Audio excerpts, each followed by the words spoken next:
আসসালামু আলাইকুম। আজকে আমি আপনাদেরকে দেখাবো কিভাবে টমেটো বানাইলে তা বেশি দিন ধরে সংরক্ষণ করে রাখা যায়। এখানে আমি 5 কেজির মতো টমেটো নিয়েছি, ব্লেন্ডার করে আর ছাঁকনি দিয়ে ছেঁকে খোসাগুলো আলাদা করে নিয়েছি। শুধু পিউরি গুলোতে আমি জাল করে নেব। আর এর মধ্যে দিয়ে দিলাম চিনি। এখানে আমি 1 বাটি পরিমাণ চিনি দিয়ে দিলাম। চিনি দেওয়ার পর আমি এগুলো অনেকক্ষণ ধরে জাল করে নেব। এখানে আমি 2 চামচ পরিমাণ ভিনেগার দিয়ে নিলাম।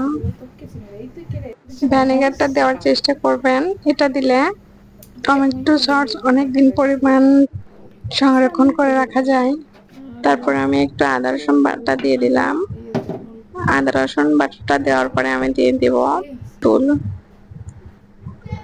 এই তেঁতুলটা আমি অনেকক্ষণ ভিজিয়ে রেখেছিলাম। এই তেঁতুলের পানি দিলে টমেটোর সসের ঠিক কেনা দোকানের মতো স্বাদটি পাওয়া যায়।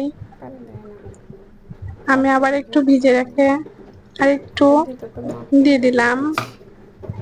আর এই পর্যায়ে এসে আমি একটু পরিমাণ মতো গুঁড়ো মরিচ দিয়ে নিলাম। সবগুলো উপকরণ দেওয়া হয়ে গেলে আমি এটা আধা ঘন্টার মতো জাল করে নিব। এটা এখন অনেক বেশি পাতলা আছে, দেখেন। এটা আমি জাল করতে করতে একবারে ঘন করে নিব। এটা আমি প্রায় আধা ঘন্টা পরিমাণ জাল করে নিয়েছি। আর এখন আমি এটা আপনাদেরকে ঢেলে দেখালাম। কালারটা অনেক সুন্দর এসেছে এবং খেতেও দোকানের মতো হয়েছে।